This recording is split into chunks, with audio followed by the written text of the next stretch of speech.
We thought we won the game. Oh, was despairing as we grinned and cheered and clapped. To think after all this time our losing streak had snapped. We just hoped that Casey, the big fat ugly lout, would beat the patsy that would make the final shameful out. Oh, how we hated Casey. He was a blot upon the game. Every dog in Dustburg barked at the mention of his name. A bully and a creep, a bully and a braggart, a cretin and a swine. If Casey came to bat, we'd stick it where the moon don't shine. 2 out, none on, 2 out. And Flynn came to bat with Jimmy Blake on deck, and the former was a loser, and the latter was a wreck. And though the game was in the bag, the Dustburg fans were hurt to think that Casey would not come and get his just desserts. But Flynn, he hit a single, an unlikely sight. And Blake swung like a lady, but he parked it deep to right. And when the dust had cleared and fickle fate had beckoned, there was Flynn a hugging third, and Jimmy safe at second. And then from every Dustburg throat, there rose a lusty cry. Bring in the slimy grease ball and let him stand and die. Throw the mighty slider and let him hear it whiz. And let him hit a pop-up like the pansy that he is. There was pride in his demeanor as he strode across the grass. There was scorn in Casey's visage as he calmly scratched his back. 10,000 people booed him when he stepped into the box. And they made the sound of farting when he bent to fix his socks. Then the fabled slider came sliding towards the mitt, and Casey watched it sliding, and he did not go for it. And the umpire jerked his arm like he was holding down the sun, and a cry rang from the box seats to the bleachers. Strike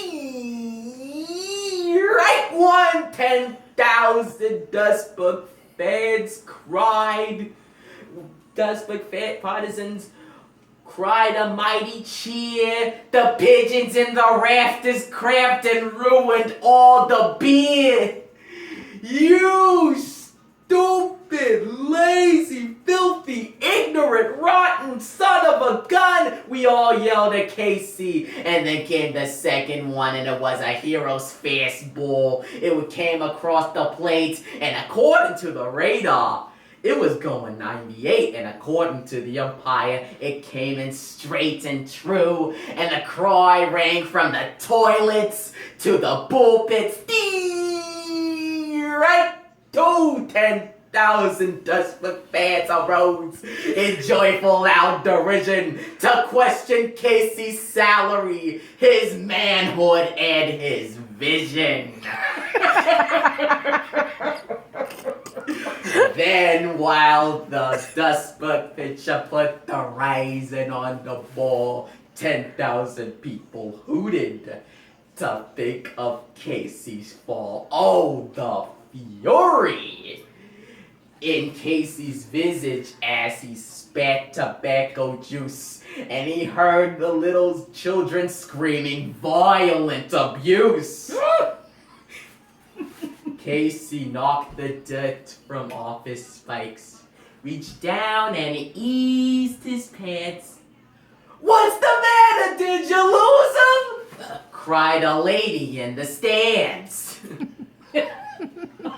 Then the Duisburg pitcher stood majestic on the hill, and he leaned in towards the plate, and then the crowd was still. He went into his windup, he kicked, and let it go. And then the air was shattered with the force of Casey's blow. He swung so hard his head fell off as he toppled in disgrace.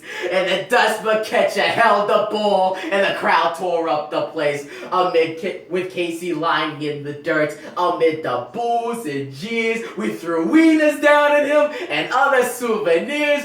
We pounded on the dugout roof, and they helped him to the bench. Then we ran out to the parking lot and found the monkey wrench and found the Mudville bus and took the lug nuts off the tires. Oh my God. And attached some firecrackers to the alternator wires. We rubbed the doors and windows with a special kind of cheese that smelled like something died from an intestinal disease. Oh, Casey took a sweet time, but we were glad to wait. Then we showered him with garbage as the team came out the gate. Oh, so happy were the Duisburg fans that grand and glorious day. It took a dozen cops to help poor Casey get away. But we grabbed hold of the bumpers and we rocked him to and fro, and he cursed us from inside the bus. And God, we loved it so. Oh, somewhere in America, the sun is shining bright. Life is joyful sometimes, and everything seems right. But there is no joy in Mudville. Well, Duisburg, rather. No joy so pure and sweet as when the mighty Casey fell, demolished at our feet.